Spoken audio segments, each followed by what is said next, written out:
Assalamualaikum warahmatullahi wabarakatuh. Kami dari kelompok 12 yang beranggotakan Putra Kurniawan, Putri Anggrianingsih, dan Salsabila Putri Prameswari akan menyampaikan materi tentang yang pertama, pengertian hadis maudhu. Yang kedua, hukum meriwayatkan hadis maudhu.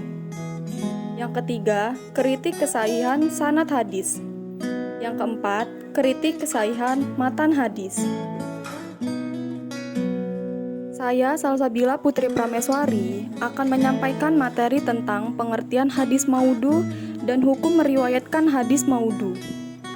Materi yang pertama, pengertian hadis maudhu. Maudhu yaitu sesuatu yang dinisbatkan kepada Rasulullah SAW secara mengada-ngada dan dusta, yang tidak beliau sabdakan, beliau kerjakan, dan beliau takrirkan. Jadi, dari pengertian di atas, hadis maudhu adalah segala sesuatu atau riwayat yang disandarkan pada Nabi Muhammad SAW, baik perbuatan, perkataan, maupun takrir, secara dibuat-buat atau disengaja, dan sifatnya mengada-ngada atau berbohong. Materi selanjutnya yang akan saya sampaikan adalah hukum meriwayatkan hadis maudhu. Yang pertama, secara mutlak, ulama sepakat bahwa meriwayatkan hadis maudhu itu hukumnya haram bagi mereka yang sudah jelas mengetahui bahwa hadis itu palsu. Hal ini berdasarkan sabda Nabi SAW.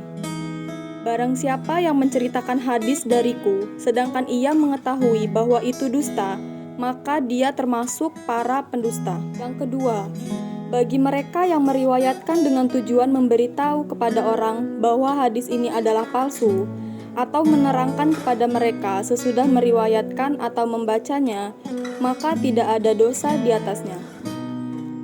Yang ketiga, mereka tidak tahu sama sekali, kemudian meriwayatkan atau mereka mengamalkan makna hadis tersebut karena tidak tahu, maka tidak ada dosa di atasnya. Anggreni ingin menjelaskan tentang kritikan kesahihan sanad hadis. 1. Arti dan kegunaan iktibar. Kata iktibar adalah mazhar dari kata yang menurut bahasa berarti peninjauan terhadap berbagai hal yang dimaksud untuk dapat diketahui sesuatu yang sejenis. Sedangkan menurut istilah ilmu hadis, iktibar adalah menyatakan sanad-sanad yang lain untuk suatu hadis tertentu, yang hadis itu pada bagian sanad tampak hanya terdapat seorang periwayat saja, dan dengan menyatakan sanad-sanad yang lain tersebut akan dapat diketahui apakah ada periwayat yang lain ataukah tidak ada untuk bagian sanad dari sanad hadis yang dimaksud. 2. Pembuatan skema sanad. Untuk mempermudah proses kegiatan iktibar, diperlukan adanya pembuatan skema untuk seluruh sanad untuk hadis yang akan diteliti. Ada 3 hal yang perlu diperhatikan. A. Jalur seluruh sanad. B. Nama-nama periwayat untuk seluruh sanad. C. Metode periwayat yang digunakan oleh masing-masing periwayat. Saya Putra Kurniawan akan menjelaskan materi kritik kesahihan matan hadis. 1. Pengertian kritik matan hadis. Kata kritik merupakan alih bahasa dari kata nakdi, yang dalam bahasa Arab populer berarti penelitian, analisis, pengecekan, dan pembedaan. Sedangkan menurut istilah, kritik berarti berusaha menemukan kekeliruan dan kesalahan dalam rangka menemukan kebenaran menurut bahasa. Kata matan berasal dari bahasa Arab matan, yang artinya punggung jalan, muka jalan, tanah yang tinggi dan keras. Sedangkan menurut ilmu hadis, matan berarti penghujung sanad, yakni sabda Nabi Muhammad SAW yang disebutkan setelah sanad.